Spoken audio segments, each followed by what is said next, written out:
Pronto, pronto. Então vamos dar a nossa sequência aqui, tá certo? Eu vou colocar aqui, acabei não conseguindo colocar no slide onde nós paramos. Cadê o povo que anota tudo aí? Quem é que lembra aí onde foi que nós paramos semana passada? Bora ver se tem gente que anota alguma coisa aí nessa aula.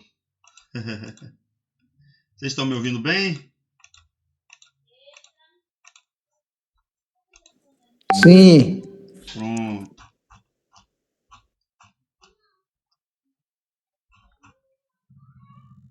Só um minutinho.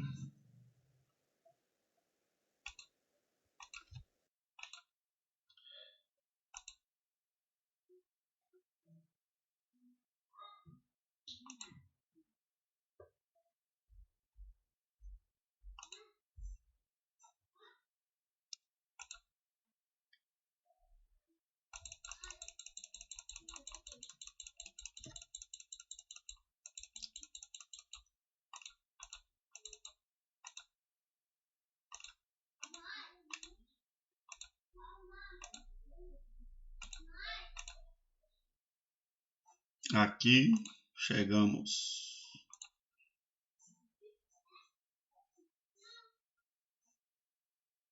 Pronto. Vamos na sequência então. A gente vai começar aqui orando, tá? Mas antes da oração eu quero dizer que eu já recebi alguns trabalhos, tá bom, gente? Mas prometo para vocês que logo eu dou um retorno dessas atividades, tá? Eu olhei meu e-mail hoje e eu vi que tem lá já alguns alunos que já enviaram. Então, assim que possível, eu dou um retorno para vocês, tá? Ana? Não, professor, é porque eu não consegui enviar por e-mail, aí eu enviei pelo WhatsApp. Você conseguiu corrigir? Minha irmã, pelo WhatsApp, eu confesso que eu não olhei essas atividades. É porque assim, vocês não fazem ideia, eu acho que fazem, né? Porque vocês devem ter também 1 milhão de grupos de escola, sindicato, é NTE, é igreja. Então, assim, eu confesso para vocês que eu prefiro receber por e-mail, porque senão eu não vou dar conta. Eu não vou dar conta de acompanhar pelo WhatsApp, entendeu? Aí eu peço por Eu vou tentar, gentileza. então. Pronto. Aí você me dá um oi. Até agora, se for possível, você me dá um oi no WhatsApp aí. Porque aí qualquer coisa eu te confirmo aqui se eu recebi ou não. Porque eu confesso para você que eu não lembro da sua atividade, não, pelo WhatsApp. Mas aí manda um oi que eu já olho aqui para ver se tá aqui. Tá bom? Vamos orar? Vamos orar ao Senhor. Lau, como é que você tá, Lau? Dá para orar aí? Aproveita que você tá aí.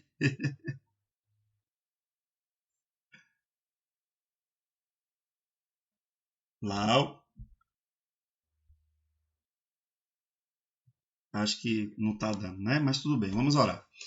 Senhor, nós queremos te agradecer, te louvar, te bendizer por tudo que o Senhor é nas nossas vidas, pela tua palavra, que é alimento para nossas almas, lâmpada para os nossos pés. Continue nos ajudando, nos sustentando nessa caminhada de formação teológica, que o Senhor possa nos ajudar, Senhor. Que nós te pedimos a tua graça sobre a vida da nossa irmã Lau, na direção do ITQ, ó Pai, que o Senhor continue abençoando a tua serva, sustentando, dando graça, usando a tua filha, Pai, como instrumento para perseverar, Senhor, nessa missão que é da formação teológica, intelectual, espiritual para os obreiros da tua seara. Nós adoramos ao Senhor e te pedimos a tua bênção em nome de Jesus. Amém. Amém. Gente, antes de continuar com o texto em si, de Hebreus, eu quero fazer aqui uma observação. É muito comum, quando a gente está estudando teologia, a gente não ter a noção da importância que existe nas confissões históricas, né, que a igreja tem, tá bom? Ao longo da história da igreja, devido a debates teológicos, devido a ataques que a igreja sofreu, sobretudo com relação à escritura, em alguns momentos foi necessário parar tudo, né, e se reunir para discutir e para gerar documentos que pudessem servir de auxílio, vamos dizer assim, né? De auxílio na interpretação bíblica. Então, os concílios, eles tiveram uma importância muito grande. E eu considero que até hoje a gente tem os documentos que foram gerados por esses concílios como algo muito importante, tá? Então, quando a gente fala assim, o credo de Nicéia, do que a gente está falando? A gente está falando de uma reunião que foi feita, né, com o objetivo de sintetizar as principais bases da fé cristã, tá? Lembrando que nessa época não tinha como acessar site de uma denominação, não tinha um livrinho da denominação lá onde pudesse ter ali os documentos legais, as orientações para obreiros. Isso é muito comum, toda denominação tem algum tipo de orientação para seus obreiros, né, como proceder em determinadas situações. E os documentos da história da igreja, eles têm uma relevância. Obviamente que esses documentos não têm o mesmo peso da escritura, tá? A gente sabe disso. Mas eles podem ser muito úteis para auxiliar o nosso entendimento. Então, quando a gente está estudando teologia, a gente tem que ter esse equilíbrio, certo? A gente precisa ter esse equilíbrio de entender que os livros, os documentos da história da igreja, eles são auxiliares. Eles são auxiliares. A gente vai ver, por exemplo, em 2 Timóteo, que é a última epístola de Paulo, né? Ele vai solicitar que Timóteo envie para ele os pergaminhos, e ali é uma referência direta à escritura, né, sagrada, e ao mesmo tempo que Paulo pede para Timóteo enviar os pergaminhos, ele solicita que Timóteo enviasse junto com os pergaminhos os livros. Os livros. Então, observe que o apóstolo Paulo, o homem que teve revelações gloriosas, a ponto de dizer que não era lícito revelar algumas delas, mas já no finalzinho da sua carreira, porque 2 Timóteo é escrita e pouco tempo depois ele é morto, né? Então o apóstolo Paulo está perto da sua morte. Ele vai dizer isso, inclusive textualmente na epístola. Ele vai dizer que combateu o bom combate, encerrou a carreira e guardou a fé. Então, ele está no finalzinho da sua carreira, mas ele entende que ele precisa da escritura para a sua vida diária, para a sua edificação pessoal. Mas, atrelado à escritura, ele também reconhece a importância dos livros. Então, a gente tem que ter esse equilíbrio, não se tornar vaidoso a ponto de querer se tornar o intérprete dos intérpretes da Bíblia, sem precisar de auxílios. Então, esses textos, eles são auxílios importantes na interpretação da palavra de Deus. Claro que quando a Bíblia diz algo que contraria esses documentos, a gente fica com a Bíblia, né? A gente fica com a Bíblia. Esses documentos não são inspirados. Esses documentos não são fonte inquestionável, mas eles são auxílios, tá certo? Então a gente precisa. Porque fica parecendo que esses documentos pertencem à Igreja Católica e quem consulta eles são os católicos. A gente não. Nós somos, né, o povo do sola escritura. E aí a gente entende errado, né?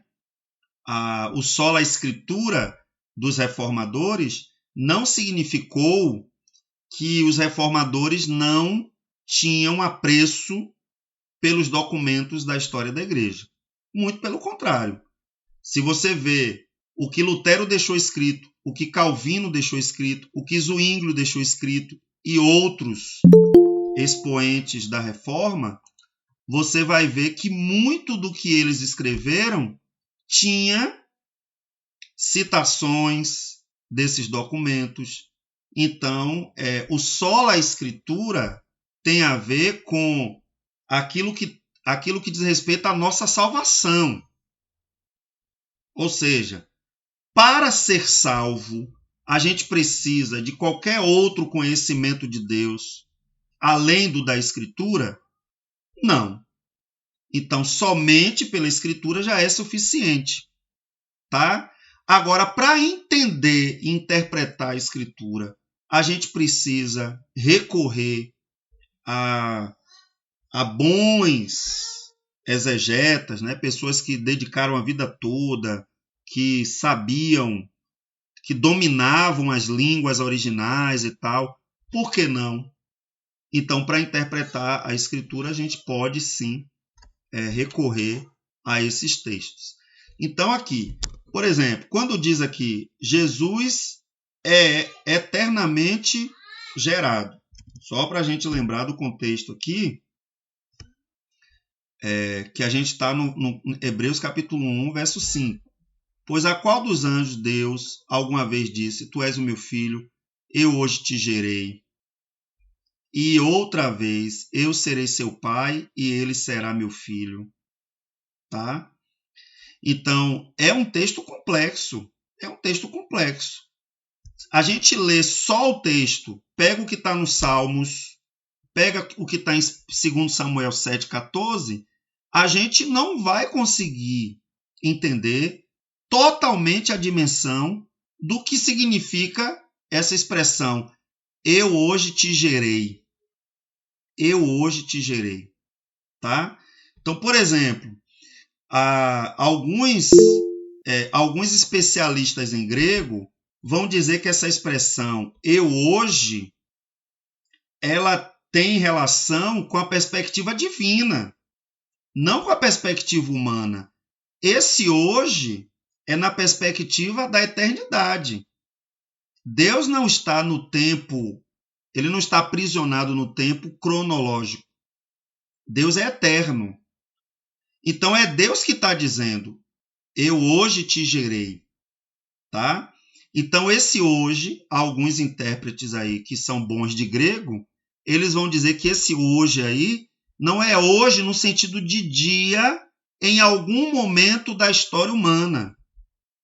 Isso tem a ver com um momento dentro da eternidade. Tá?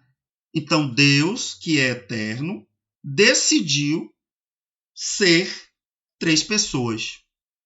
Então a gente tem um Deus que é triuno. Foi ele que decidiu isso. Tá? Foi ele que decidiu.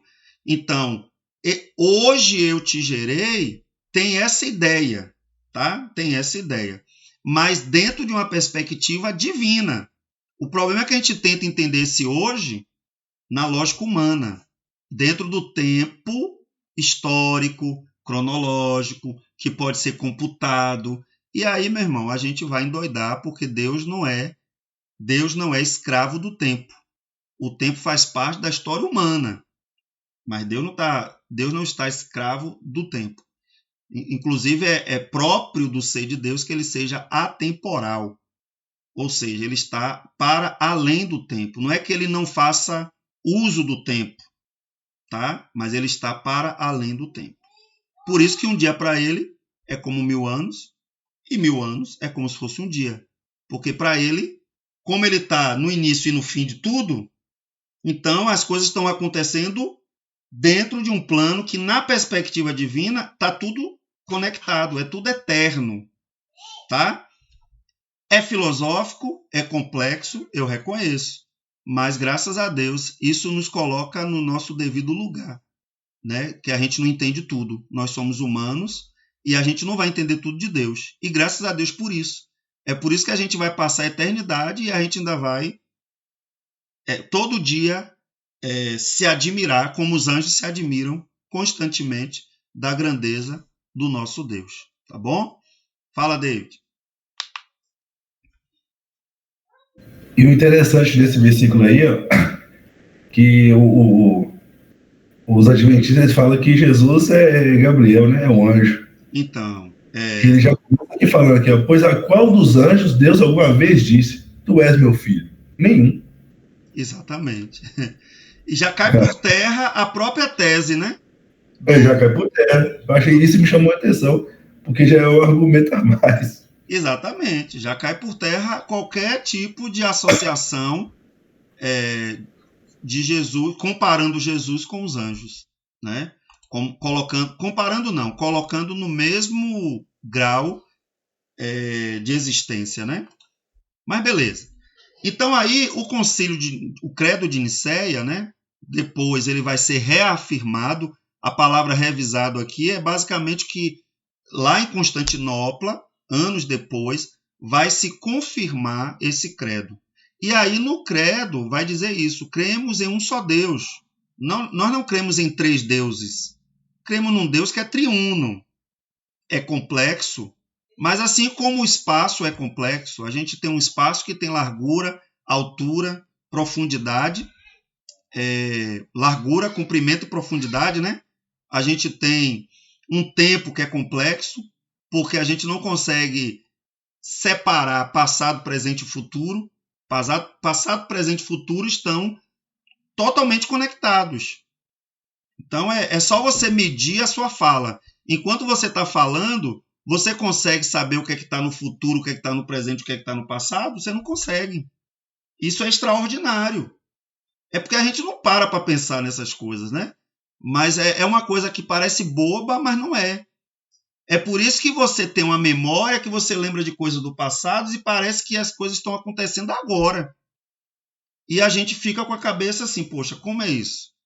É porque o tempo ele não se separa, ele é inseparável. Então, se acontecem coisas na realidade nossa que elas são inseparáveis, a mesma coisa a gente entende que é possível que Deus subsista em 3 pessoas, né? Então, Deus é Pai, Filho e Espírito Santo. E isso é glorioso, mas é outra coisa que a gente não vai entender 100%.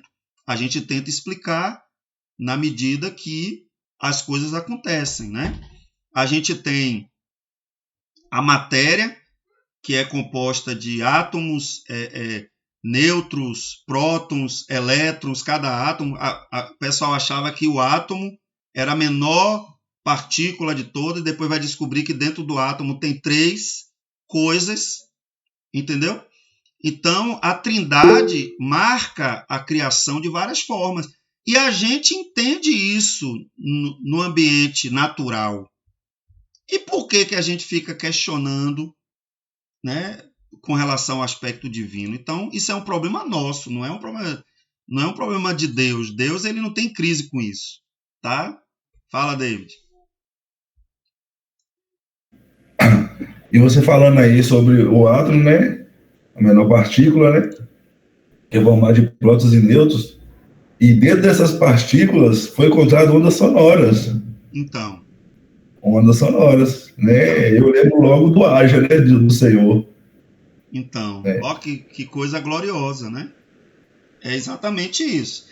Mas vamos lá. Aí o credo ele vai estabelecer o seguinte: cremos em um só Deus. Depois ele vai dizer: cremos em um só Senhor, Jesus Cristo, o unigênito Filho de Deus, gerado pelo Pai antes de todos os séculos, luz da luz, verdadeiro Deus de verdadeiro Deus, gerado, não criado. Então a ideia é essa, né, que Hebreus está colocando ali, né, para a gente, é que Jesus ele é eterno. A ideia é essa. A ideia é essa. Quando fala que ele é gerado, é a mesma coisa que o próprio Jesus disse, que ele procede do Pai. Ele procede do Pai, né? Então essa linguagem ela é muito profunda. E sejamos honestos, ela é tão profunda que a gente só aceita essa verdade porque ela está na Escritura e nós cremos. Então é uma verdade que é aceita pela fé. Não é para ficar com crise, mas eu não sei explicar isso. Glória a Deus por isso. Deus, na sua eternidade, decidiu se revelar dessa forma, tá bom? Então essa é a mensagem de Hebreus, colocar Jesus como esse que é eterno. Essa é a perspectiva. Como é que você vai voltar para Moisés? Como é que você vai voltar para as práticas da lei? Como é que você vai voltar para coisas que são sombras se o Salvador nosso é eterno? Então, não tem argumento melhor do que esse, tá bom? Não tem argumento melhor do que esse. Aí quem for curioso, quiser estudar mais, se aprofundar mais, eu acho que é gostoso a gente ler, procurar outras fontes. Eu acho muito assim importante, tá bom? Aí é como eu já expliquei aqui, né? Esse hoje refere-se a que dia, né? Eu acabei antecipando um pouco aqui isso, né?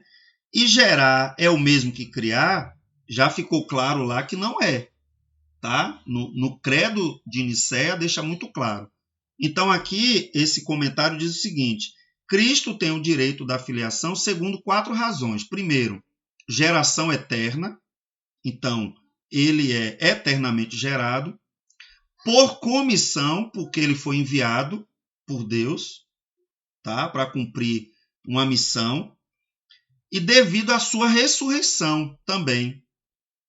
Tá? E por último, por possessão real, porque ao completar com sucesso a sua missão, tornou-se filho de maneira como não era antes, tendo sido espiritualizado, né? Aí está falando do corpo glorificado que ele recebeu. Como homem exaltado a lugar elevadíssimo, houve um hoje eterno, em que ele sempre foi filho. Aí tem uns textos aí que vocês podem ler depois. Mas isso recebeu um cunho diferente através da encarnação, da ressurreição e da ascensão. Então, tudo isso foi necessário Deus se revelar de 3 formas, né, em 3 pessoas, para que o propósito da salvação eterna se cumprisse. Tá certo? Se cumprisse. Então, por que Cristo tem o direito de ser filho? E esse filho aqui, volto a dizer, tem a ver com gerar, não tem a ver com criar. Por exemplo, eu tenho 2 filhos biológicos, né? 2 filhos biológicos. Pietra, eu não sei se eu comentei com vocês, a gente está adotando a menininha, mas como ainda está aquela coisa burocrática da justiça, a gente fica ainda assim, cheio de dedo, né? Mas ela já nos chama de pai, de mãe, está sendo uma maravilha, né? Essa experiência. E que dê tudo certo, orem por nós, inclusive, né? Mas assim, eu não posso me atrever a dizer que meus filhos são criação minha. Eu não posso me atrever. Eles foram gerados no ventre da mãe, né, com a minha participação, então, mas quem foi que criou no final das coisas? É o próprio Deus. Então, essa ideia, né, de diferenciar criado e gerado, né? Tentando explicar aí o que seria isso. Vamos avançar. E aí, ele vai seguir, o texto de Hebreus vai seguir. Observem que a gente ainda está no capítulo 1. E talvez alguém possa dizer assim, poxa, o pastor não vai ser do capítulo 1, não. Mas volto a dizer a vocês, se a gente ficar as 5 aulas no capítulo 1, eu não vou ter crise de consciência. Porque eu tenho certeza que vocês vão pegar todo o fio da meada de Hebreus e aí toda a sequência da epístola é compreendida. Por isso que eu pedi, inclusive, que vocês lessem a epístola, porque vocês vão ver que o que vai acontecer é só o refinamento dos argumentos, tá? Aí o texto de Hebreus continua. E outra vez, quando introduz no mundo o primogênito, diz: e todos os anjos de Deus o adorem. E quanto aos anjos, diz: faz dos seus anjos espíritos e de seus ministros labareda de fogo. Mas do Filho, então perceba, o Espírito Santo aqui ele vai diferenciar o tratamento que é dado aos anjos ao Filho. Então, verso 8. Mas do Filho diz: o teu trono, ó Deus, o teu trono subsiste pelos séculos dos séculos. Cetro de equidade é o cetro do teu reino. Amaste a justiça e odiaste a iniquidade. Ele está citando aqui o Antigo Testamento. Inclusive o livro de Salmos também. Cetro de equidade é o cetro do teu reino. Amaste a justiça e odiaste a iniquidade. Por isso Deus, o teu Deus, te ungiu com óleo de alegria, mais do que a teus companheiros. E tu, Senhor, no princípio fundastes a terra, e os céus são obra das suas mãos. Eles perecerão, mas tu permanecerás. Falando da eternidade do Messias. E todos eles, como roupa, envelhecerão. E como manto os enrolarás e serão mudados. Mas tu és o mesmo. Olha um atributo de Deus, a imutabilidade. Deus é imutável. Então, mas tu és o mesmo. E os teus anos não acabarão. Outro atributo que só pode ser dado a Deus, que é a eternidade. Deus é eterno. E os teus anos não acabarão. E a qual dos anjos disse jamais? Ou seja, qual foi o anjo que ouviu isso? Assenta-te à minha destra. Os anjos, eles ficam diante do Senhor. Mas o Salvador, o Messias, ouve: assenta-te à minha destra, até que põe os teus inimigos por escabelo de teus pés. Não são, porventura, todos eles espíritos ministradores, enviados para servir a favor daqueles que hão de herdar a salvação? Aí aqui agora, o Espírito Santo aperta mais ainda a mente dos hebreus que estavam fugindo da perseguição, voltando lá para a sinagoga, seja lá para onde for, para o templo, né? Aí o Espírito Santo aperta a mente deles. Vocês estão querendo voltar para um ministério que foi dado pelos anjos. Claro que foi por intermediação divina, mas foram os anjos que entregaram a lei. A gente vai ver isso mais adiante. Foram os anjos. Já o Cristo, a quem vocês estão renegando, ele ouviu diretamente do Pai que ele é superior aos anjos. É basicamente isso que esses versículos aqui, né, do 6 ao 14, vai dizer. Então aí, quais são os argumentos, né? Por que Cristo é superior aos anjos? Isso está lá no módulo do ITQ, bem organizadinho, tá? Tá bem organizadinho essa explicação aí, com mais detalhes. Por que Cristo é superior aos anjos? Primeiro, Jesus é o primogênito, no sentido de dignidade, não de nascimento ou criação. Eu já expliquei isso. Então, Jesus é apresentado aqui no versículo 6, o texto diz aqui: e outra vez, quando introduz no mundo o primogênito, e todos os anjos o adorem. Isso é lindo demais, tá? Então ele está dizendo, Jesus é superior aos anjos, ele é o primogênito. Primogênito aqui, a palavra tem a ver com aquele que é proeminência, é aquele que está em primeiro lugar. Todos os direitos foram dados a ele. Lembra que Jesus, quando ressuscitou, diz: todo poder o Pai me deu no céu e na terra. Então, primogênito aqui tem a ver com isso. Ele é o primeiro. Ele vai se apresentar lá em Apocalipse como Alfa, né? O Alfa, o Ômega. Ele é o princípio, ele é o fim. Ele está no início e no fim. Significa dizer que nada foge dele. Nada foge dele. Tá?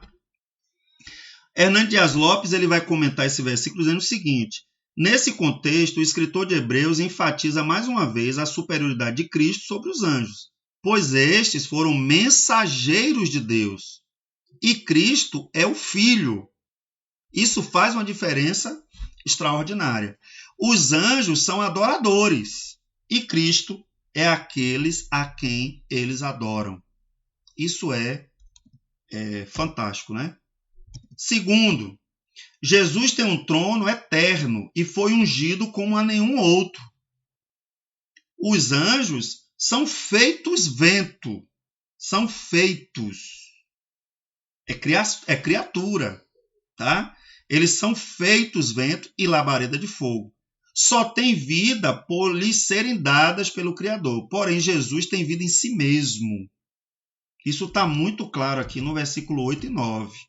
Tá? Depois pega os slides e lê com mais carinho, com mais atenção. Então, está muito claro aqui, ó, o teu trono subsiste pelos séculos dos séculos. Que maravilha. Né? Aí, em terceiro lugar, por que Jesus é superior aos anjos? Porque ele é eterno.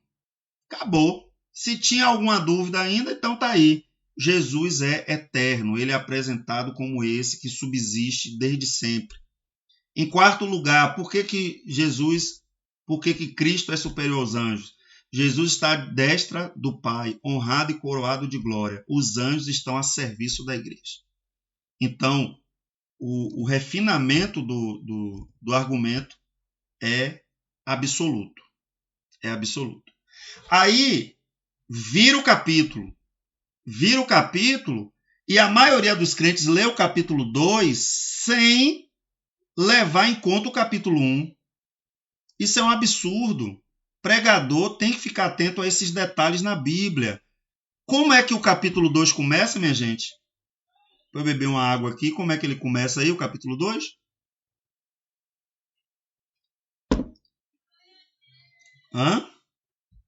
Tem alguém aí? Não?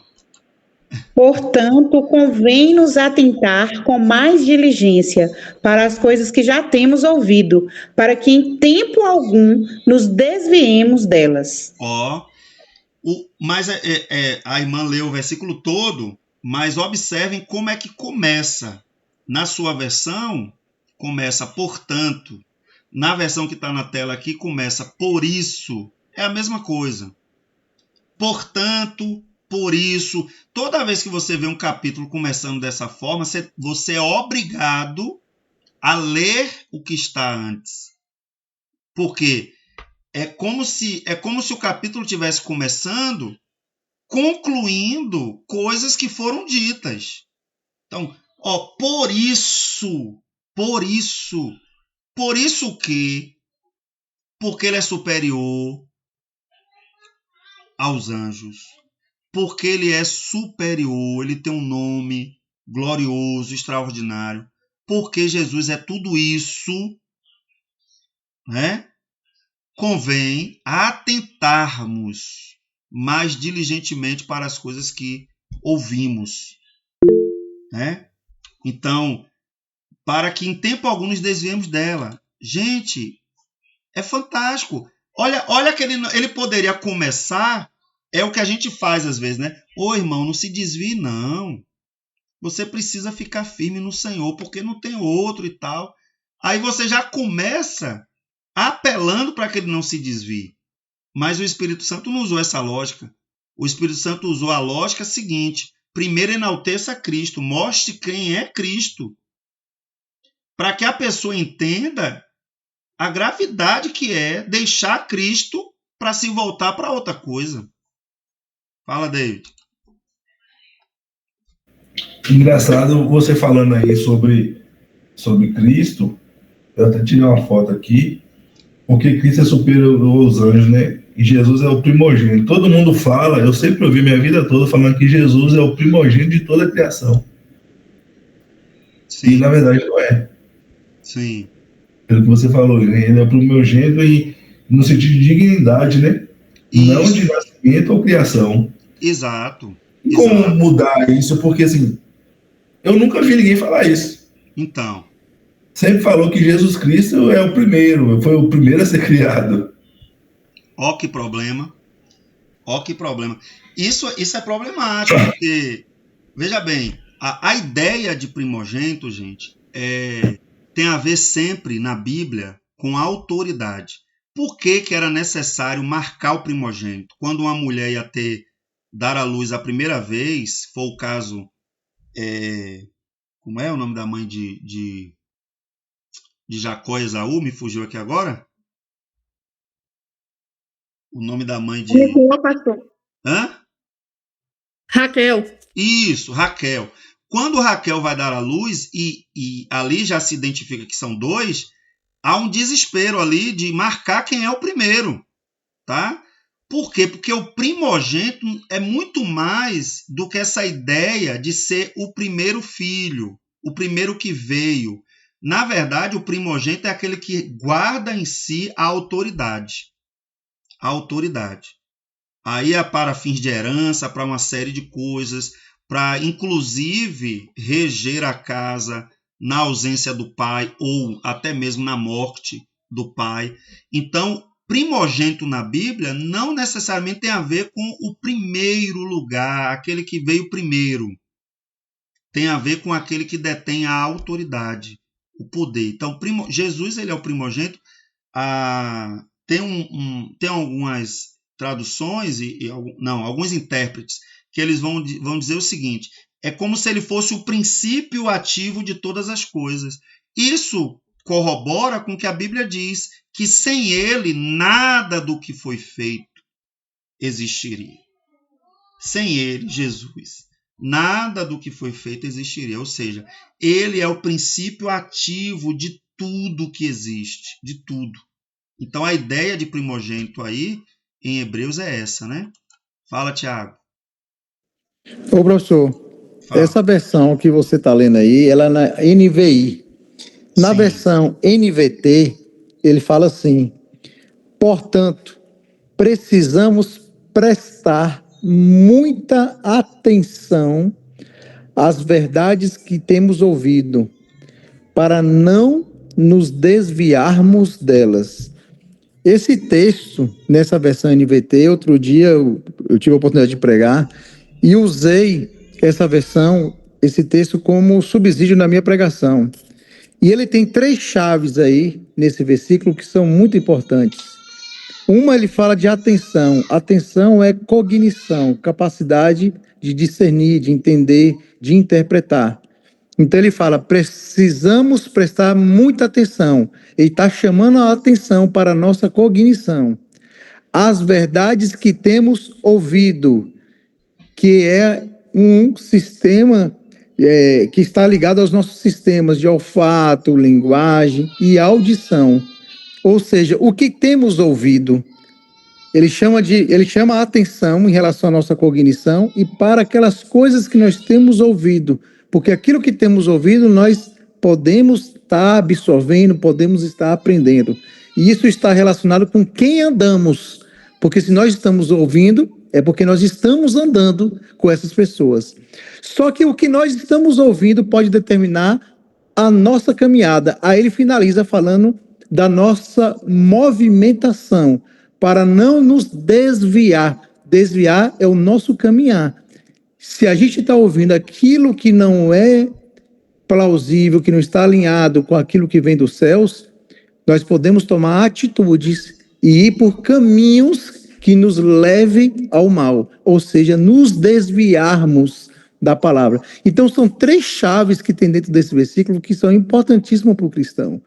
E eu usei outro dia esse versículo justamente como subsídio de uma pregação que eu tive a oportunidade de fazer, justamente baseado nesses 3 sentidos: na atenção, que é a nossa cognição, no que temos ouvido, e na consequência da nossa atenção e dos nossos ouvidos é o nosso caminhar, que vai ser a consequência daquilo que nós estamos aprendendo, estamos entendendo através da cognição e estamos ouvindo, que vai nos levar a uma caminhada. Então é importante isso. Eu achei muito interessante esse versículo. E isso é bom até usar nas pregações da igreja, sabia? Amém. Não, perfeito. A observação que Tiago traz, ela é importante e, assim, o que você fez aí foi já aplicar o texto, né? Você fez uma aplicação perfeita. Dentro do contexto é isso aí mesmo, tá? Então, o que a gente precisa perceber em Hebreus é isso aí, essa lógica que existe do argumento, né? Então, por essas verdades já ditas no capítulo 1, só por elas, a gente já deveria parar de querer voltar para Moisés, voltar para o templo, voltar para a sinagoga, voltar para qualquer movimento judaizante, tá? A gente tem, como eu já falei, a gente tem apreço por Israel, óbvio. A gente ora pela paz de Jerusalém, óbvio. Mas a gente tem que ter moderação, porque tem gente que está voltando demais. Tem gente que está voltando para rudimentos, né? E aí a gente tem que ter esse equilíbrio. Então, isso implica, inclusive, na nossa liturgia.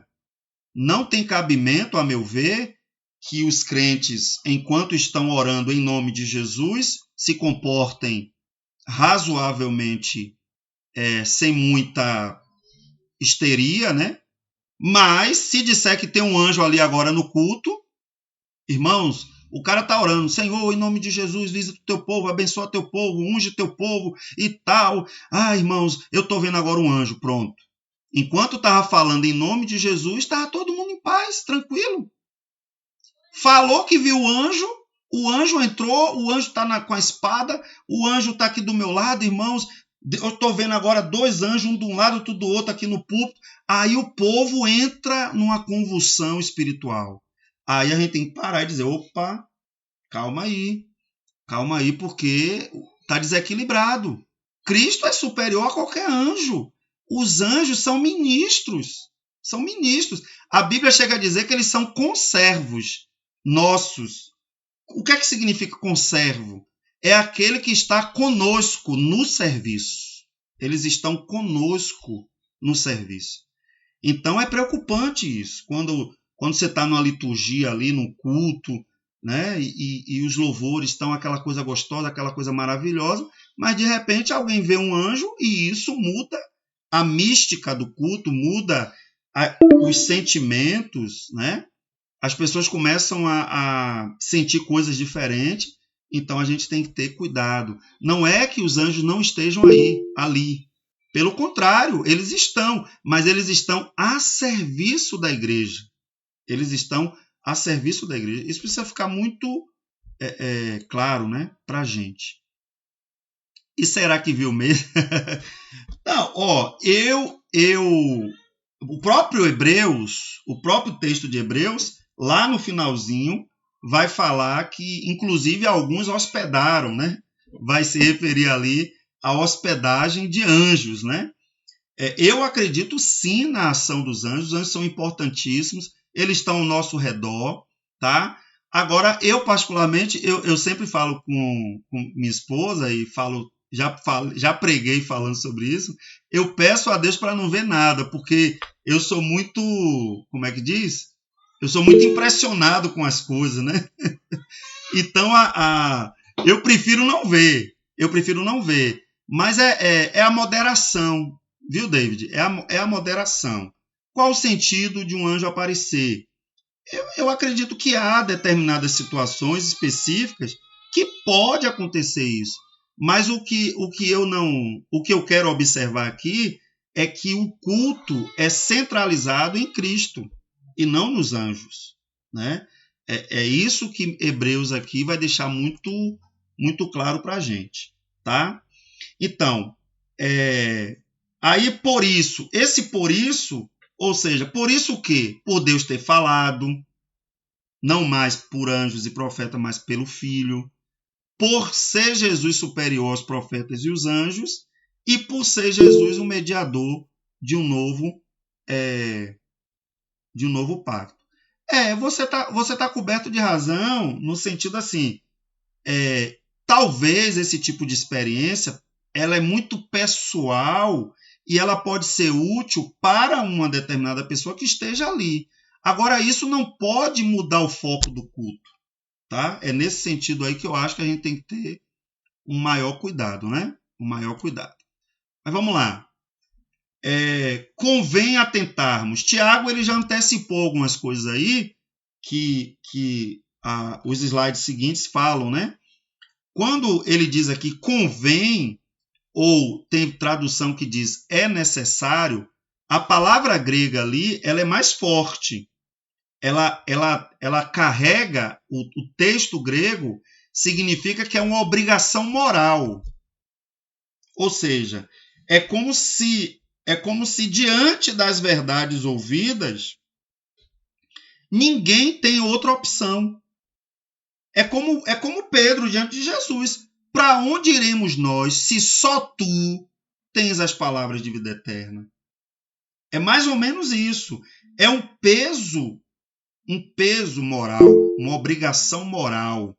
Tá? A palavra convém aí, no grego, ela traz a ideia de peso moral, de obrigação. Tá? Fala, Tiago. Pode falar. Ô, pastor, ô, professor, eu acho que a gente está na mesma fiação, viu? Porque ontem eu preguei lá na igreja e preguei em cima desse texto aí. Então. Para onde iremos nós se só tu, exclusividade, só tu. Se eu falo que só existe um professor, Alessandro, com conhecimento de hermenêutica voltado para hebraico e para o grego, só existe um no Brasil, que é o professor Alessandro. É exclusividade. E ele falou isso, se só tu tens palavra de vida eterna, para onde iremos nós? E aí já fala de destino. E o destino aí, existe 3 tipos de destino. O destino geográfico, o destino das nossas motivações, intenções, palavras e decisões, que vai nos levar a um destino, e o destino espiritual. E esse destino que ele está falando aí, dos 3, é o destino espiritual. Então, e eu falei justamente sobre esse texto ontem. Maravilha. Né? Está na mesma fiação. Na mesma fiação. Muito bem.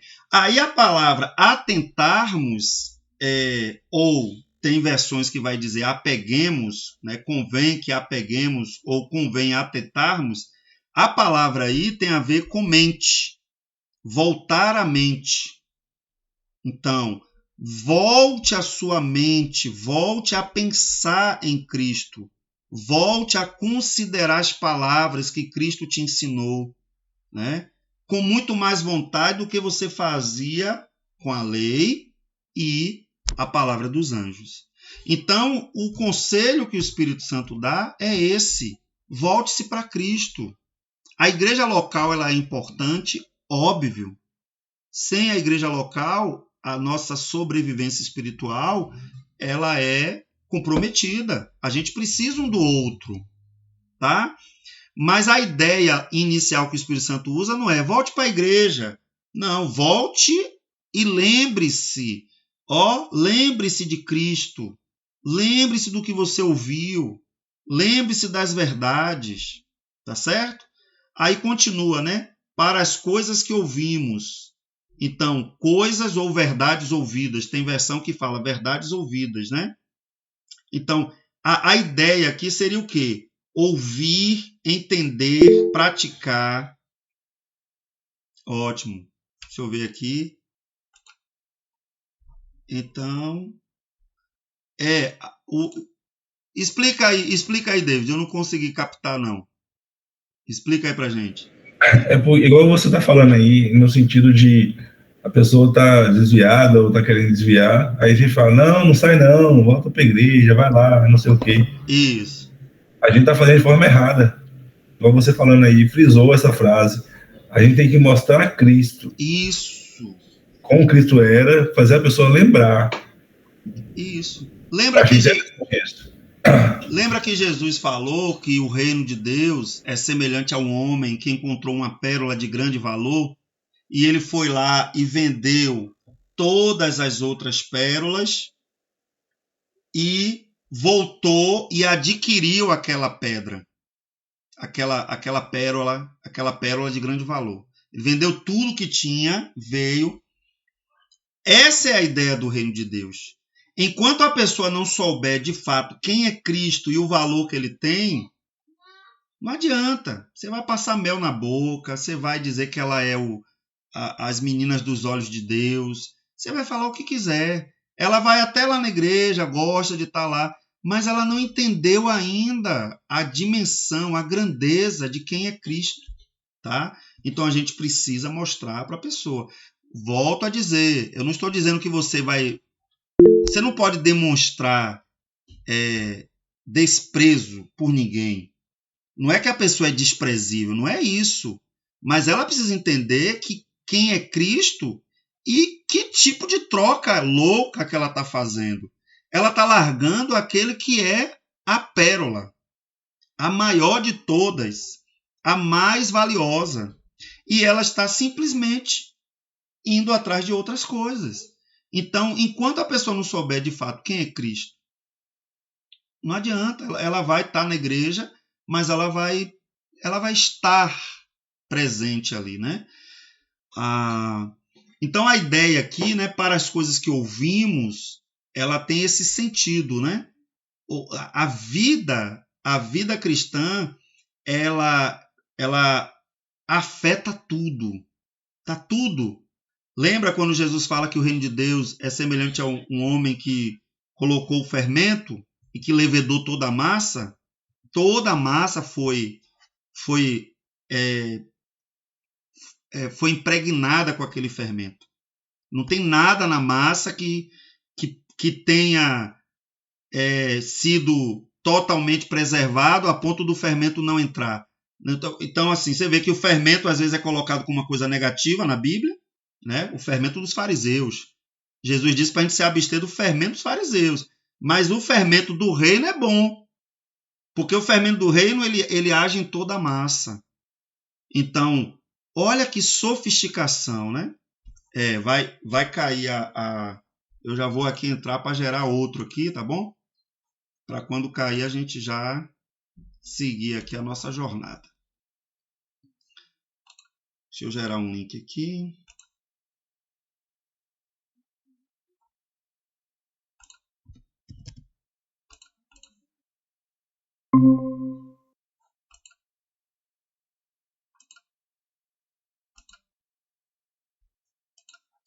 Eu vou colocar, gente, o link lá no grupo. E como eu sei que já vai cair aqui, então é melhor a gente já entrar aqui, né?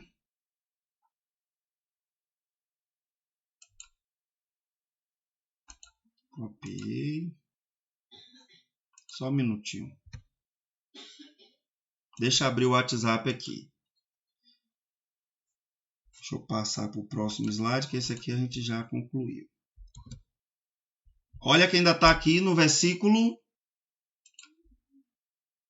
Peraí, deixa eu mandar logo aqui, porque diz que o homem não consegue fazer duas coisas ao mesmo tempo, né? Tem coisa que eu consigo, tem coisa que eu não consigo. Vamos lá. Pronto, já mandei o link novo. Assim que cair, vocês já entram lá, tá bom? Então, aí o finalzinho do versículo vai dizer isso, para que em tempo algum nos desviemos dela, né?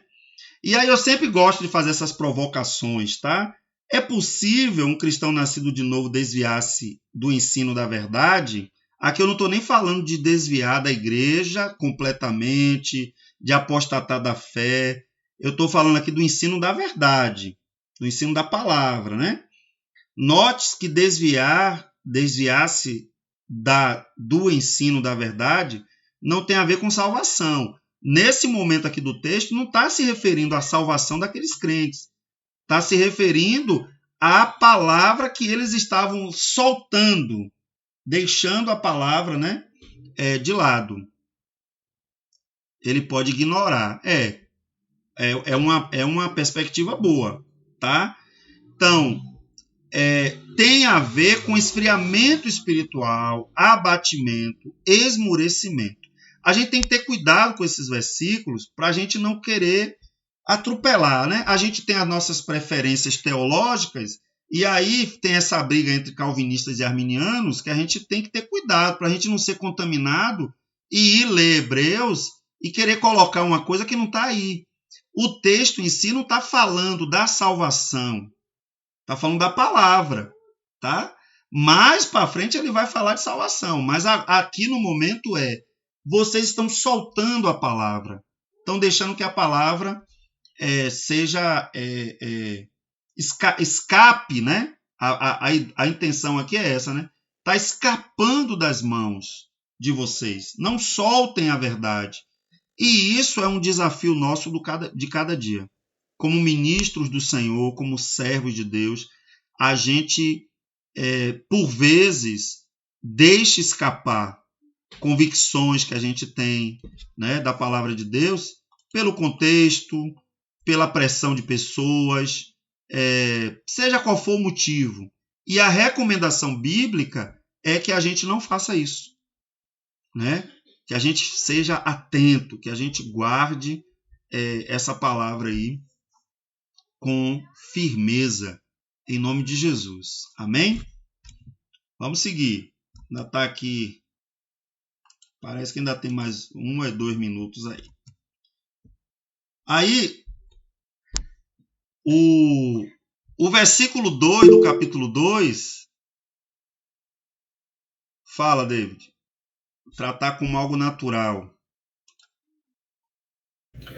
Eu acho que o grande problema nosso hoje é a gente tratar as coisas espiritual do Senhor, porque tudo isso é espiritual, né? Tratar como algo natural, né? E quando a gente começa a tratar isso como uma coisa, é mais um culto, é mais um louvor, é mais uma adoração, ou seja, você está naturalizando isso como uma coisa, né, normal, e na verdade não é.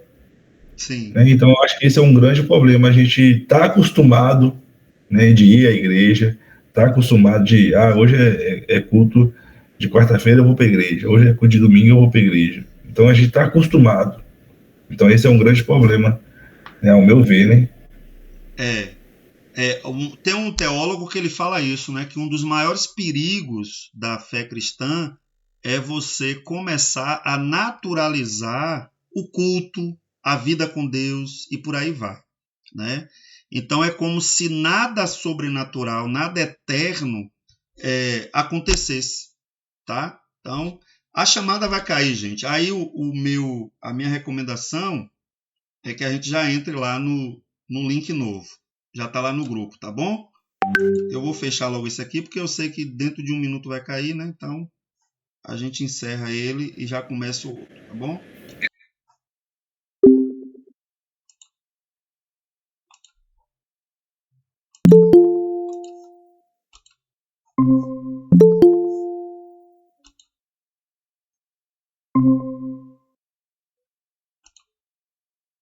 Deixa eu colocar o slide aqui para a gente seguir.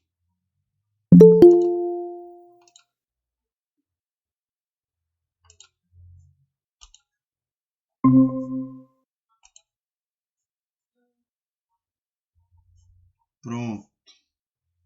Tá quase todo mundo aqui já. Continuam me ouvindo bem aí, né? Fechar aqui. Permitir.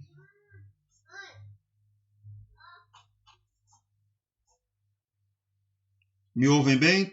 Vamos seguir? Então, bora. Eu acho que já voltou todo mundo, né? Lau, eu não sei se Lau vai voltar ainda aqui, mas qualquer coisa eu recebo aqui a notificação. E aí, o Senhor, né? O autor aos Hebreus, ele vai trazer aí razões para que nos apeguemos. Então, por que ele diz que devemos nos apegar? Então, o primeiro argumento que ele usa é: Deus puniu os negligentes do passado, né? Pois se a palavra falada pelos anjos permaneceu firme, ou seja, ela não caiu por terra, a palavra falada pelos anjos permaneceu firme, e toda a transgressão e desobediência recebeu justa retribuição. Então, a palavra aqui do versículo 2 é uma referência ao Antigo Testamento, tá? Está se referindo aqui ao Antigo Testamento. Ou seja, o que Deus falou no Antigo Testamento, na Antiga Aliança, permaneceu firme.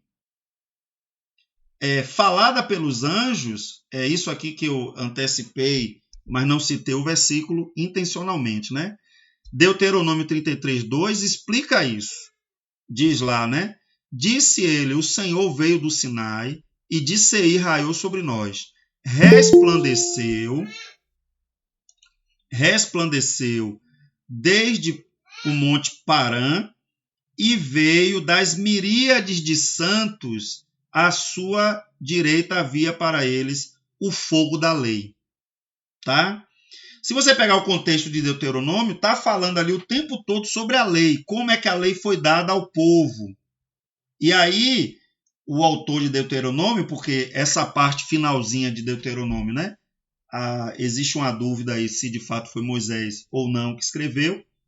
Então, ou foi Moisés ou foi, né, um outro autor ali próximo a Moisés que escreveu o finalzinho de Deuteronômio. O autor aqui, ele vai dizer isso, que a lei, né, o Senhor veio junto com essa miríade de santos. Miríade de santos aqui é uma expressão diretamente ligada a anjos, tá? Isso aparece lá também em Jó, no livro de Jó, quando diz que os santos vieram na presença de Deus, né? Tem tradução que chama ali, em vez de anjo, são os santos, né? À sua direita havia para eles o fogo da lei. Mas tudo bem, a Bíblia interpreta a própria Bíblia. Como é que eu vou saber se o que Deuteronômio está falando é uma referência de que a lei veio pelo ministério dos anjos de fato? Foram os anjos que trouxeram as tábuas da lei e entregaram. Como é que eu vou ter essa confirmação? A Bíblia interpreta a Bíblia. Então, Atos 7:53 vai dizer: vós que recebeste a lei por ordenação dos anjos e não aguardastes. Estevão, ele faz essa acusação contra aqueles que apedrejaram ele depois, né? Vocês receberam a lei por ordem dos anjos. Então, veio por intermédio dos anjos. Essa é a ideia. Então, a palavra falada pelos anjos permaneceu firme, se cumpriu. Aí olha o que ele vai dizer depois, né? Ele vai dizer aqui, cadê? É porque aqui eu coloco alguns exemplos, né? E como escaparemos nós se descuidarmos de tão grande salvação, a qual, tendo sido anunciada, observa aí, salvação aqui está se referindo à mensagem. Como é que eu vou saber, pastor, que é a mensagem? O texto está dizendo. Olha a sequência. Essa salvação foi anunciada inicialmente, foi-nos depois confirmada pelos que a ouviram. Ora, salvação anunciada e ouvida. Então, aqui está se referindo à mensagem da salvação, a palavra. Então, olha a pergunta que o Espírito Santo faz para aqueles crentes. Como é que nós vamos escapar? Porque a turma lá do passado não escapou. É isso que eu coloquei aqui. Ó. Depois vocês podem ver com mais detalhes, né? A transgressão, a desobediência e a retribuição, né? Aí aqui, exemplos de punição. Deus expulsou Adão e Eva do jardim e não teve segunda chance. Não teve negócio de 3 vezes. Vocês vão ter 3 chances. Deus puniu o mundo antigo com o dilúvio. Puniu, está na Bíblia. Deus puniu lá na Torre de Babel, na construção da torre, trouxe confusão das línguas. Deus puniu Sodoma e Gomorra. Deus puniu Israel com cativeiro babilônico. Deus mudou. Então, o argumento aqui que o Espírito Santo está usando é o seguinte: não se voltem para outra mensagem. Por quê? Porque os antigos tentaram fazer isso e se deram de mal. Tá? E aqui não é uma questão de Deus está usando a ameaça como recurso e tal. Irmãos, Deus é Deus. Deus é Deus. A gente tem que parar com essa ideia errada de querer aliviar o lado de Deus, né? Não, vamos colocar Deus de uma forma mais soft. Não, Deus é Deus. E Ele é o Senhor de todas as coisas. Ele é tão misericordioso que Ele avisa. Ele avisa. Só que as pessoas estão simplesmente brincando com as coisas de Deus, né? Então, a ideia aí, a pergunta é essa: como escaparemos? Tem como escapar? Ninguém conseguiu no passado. Será que vamos conseguir? Então, assim como não foram poupados os que negligenciaram a palavra anunciada da antiga aliança, quanto mais aqueles que forem negligentes e se acovardarem diante das perseguições. Esse é o contexto de Hebreus. Então não recuem, não desanimem. Por quê? Porque no passado quem fez isso não se deu bem. Então, razões para que nos apeguemos, né? Deus não tomará os que zombam de sua palavra por inocente. Já expliquei salvação. A palavra do Senhor é poderosa, por isso não devemos recuar. A palavra foi anunciada pelo Salvador, foi confirmada pelos apóstolos. O próprio Deus deu testemunho, operando maravilhas. Tá? Operando maravilhas. Então, a ideia aqui... Deixa eu voltar um pouquinho, né? A ideia aqui é que a gente veja como as coisas foram dadas a nós, né? Aqui, ó, como escaparemos nós se descuidarmos de tão grande salvação, a qual tem sido anunciada inicialmente pelo Senhor, foi-nos depois confirmada pelos que a ouviram, testificando Deus juntamente com eles por sinais e prodígios e por múltiplos milagres e dons do Espírito Santo distribuídos segundo a sua vontade. Então, a palavra foi anunciada, foi ouvida, foi testificada. Houve um testemunho. Por isso que foi importante esse início poderoso do Evangelho, com sinais, prodígios e maravilhas, foi importantíssimo. Tá? Não é que hoje não acontece mais. Claro que acontece. Mas hoje a palavra já está escrita aí completamente. O Evangelho não vai ter nenhum livro novo mais da Bíblia. Então a mensagem de Deus já está testemunhada. Testemunhada. E o que é que nós precisamos hoje? Proclamar que Cristo fez tudo isso. Fez tudo isso. E se ele quiser continuar fazendo, se ele quiser fazer um milagre novo, restaurar uma pessoa de maneira miraculosa, coisas gloriosas, eu acredito nisso tudo, tá? Mas eu sempre digo o seguinte, hoje, em termos de necessidade para testemunhar da palavra, já não é mais necessário. Porque a gente precisa crer, porque a Bíblia diz o quê? Bem-aventurado aqueles que creram sem ter visto. Sem ter visto. É mais bem-aventurado, Jesus disse isso. Então, a gente não pode ser dependente de milagres. Porque tem crente que está assim, né? Está o tempo todo orando, dizendo, Senhor, me dá um sinal de que o Senhor está comigo. Aí Deus está dizendo, ô meu filho, você tem que crer na minha palavra. Porque eu já disse que eu estou com você. Então, toda hora você fica me pedindo um sinal. Ah, Senhor, me dá um sinal que o Senhor está aqui comigo agora. Deus gosta de se manifestar poderosamente na nossa vida. Ele gosta. Mas a gente precisa parar de confundir as coisas. A gente precisa crer. Crer no que Deus já disse.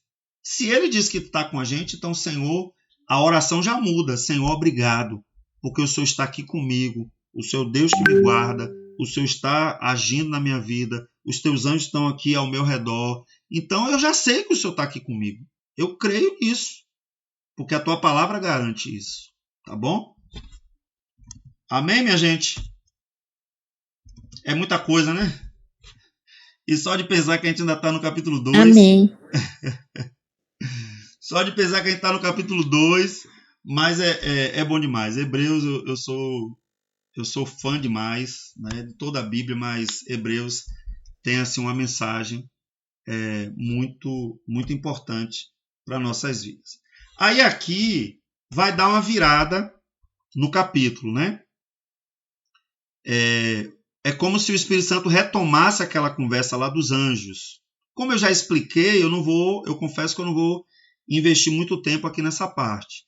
Mas é só para você entender. Aí ele vai retomar a conversa sobre os anjos. Olha o que ele diz. Porque não foi aos anjos que sujeitou o mundo futuro, de que falamos. Mas em certo lugar, testificou alguém dizendo. Em certo lugar, aqui está se referindo a um texto do Antigo Testamento. Que é o homem para que dele te lembres?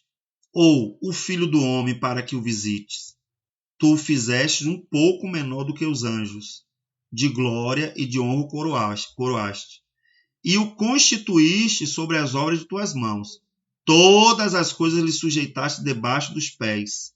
Ora, visto que lhe sujeitou todas as coisas, nada deixou que lhe não esteja sujeito. Mas agora, ainda não vemos que todas as coisas lhe estão sujeitas.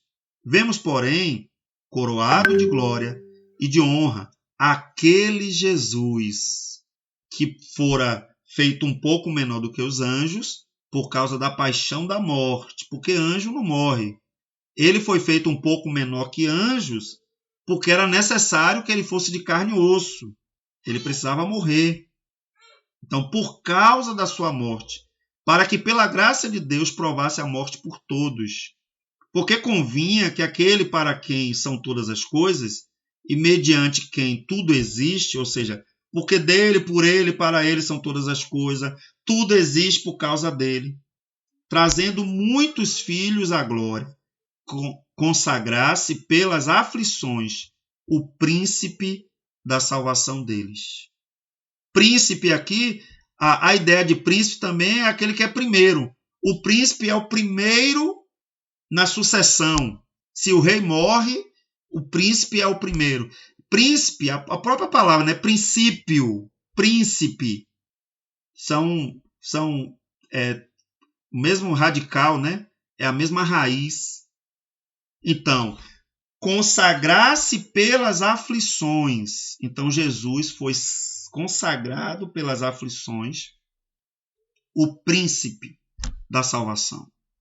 Então, ele é aquele que é o príncipe da paz, o príncipe da salvação. Ele é aquele que detém nos seus ombros essa autoridade, né? Então, ele foi feito um pouco menor, tá? Tem uma versão, eu não sei se alguém aí tem essa versão, que diz assim, ele foi feito pouco menor por um tempo, né? Por um tempo, por causa da paixão da morte. Aqui está se referindo à encarnação. Ele se fez carne e habitou entre nós, não é isso que a Bíblia diz? Então foi necessário esse momento da encarnação do Verbo para a salvação. Aí ele vai dizer assim, para que pela graça de Deus ele provasse a morte.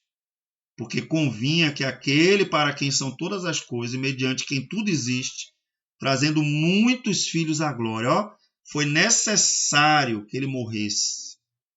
Então aqui está explicando por que Jesus precisou morrer para que nós tivéssemos direito à salvação eterna. Aí vai seguir o texto. Porque assim, o que santifica como os que são santificados são todos um. Por cuja causa não se envergonha de lhe chamar irmãos, dizendo, anunciarei o teu nome a meus irmãos, cantar-te-ei louvores no meio da congregação. E outra vez, porei nele a minha confiança. E outra vez, quando ele fala assim outra vez, ele está se referindo. E outro texto bíblico, em outra parte da Bíblia, lá no Antigo Testamento. Eis-me aqui a mim e aos filhos que Deus me deu. E visto como os filhos participam da carne e do sangue, também ele participou das mesmas coisas. Para quê? Para que ele fez tudo isso? Está aí em relevo. Para que pela morte... Olha que coisa, gente. A gente encerrar a aula aqui com esse texto, né? Para que pela morte aniquilasse o que tinha o império da morte. Isto é, o diabo. O diabo. Tem um livro eu acho que é de Jonathan Edwards, né? A morte da morte na morte de Deus. Tem uma editora brasileira aí que fez a tradução. Eu não tinha esse livro em língua portuguesa, né? E eu acho que ele já foi lançado, a versão em língua portuguesa. Porque ele vai explicar justamente isso aqui que o versículo está dizendo, né? para que pela morte... Por que que Jesus precisou vir como homem, um pouco menor do que os anjos? Para que pela morte aniquilasse o que tinha o império da morte, isto é, o diabo. Olha o que o Espírito Santo está fazendo. Ele está explicando a expiação. Moisés cobria pecados obedecendo os rituais do Antigo Testamento. Os ritos não eram suficientes para expiar pecados. Mas o que Cristo fez foi aniquilar o que tinha o império da morte, isto é, o diabo, e livrar-se todos os que, com medo da morte, estavam por toda a vida sujeitos à servidão. Por isso convinha que em tudo fosse semelhante aos irmãos, para ser misericordioso. Por que ele assumiu a forma humana? Para que ele fosse misericordioso. Olha, eu sei o que é estar cansado. Eu sei o que é dormir na polpa do barco. Eu sei o que é trabalhar o dia todo e pegar uma aula aqui, né, com o professor que está falando. Eu sei como é cansativo, eu sei porque eu experimentei isso. Eu estudei, eu trabalhava na limpeza em Salvador, de domingo a domingo. Trabalhava cansado, ia final de semana dirigir a congregação e estudava terça, quarta, quinta e sexta, de 7 às 10 da noite, muito puxado, fazendo seminário em Salvador, trabalhando e tomando conta de congregação.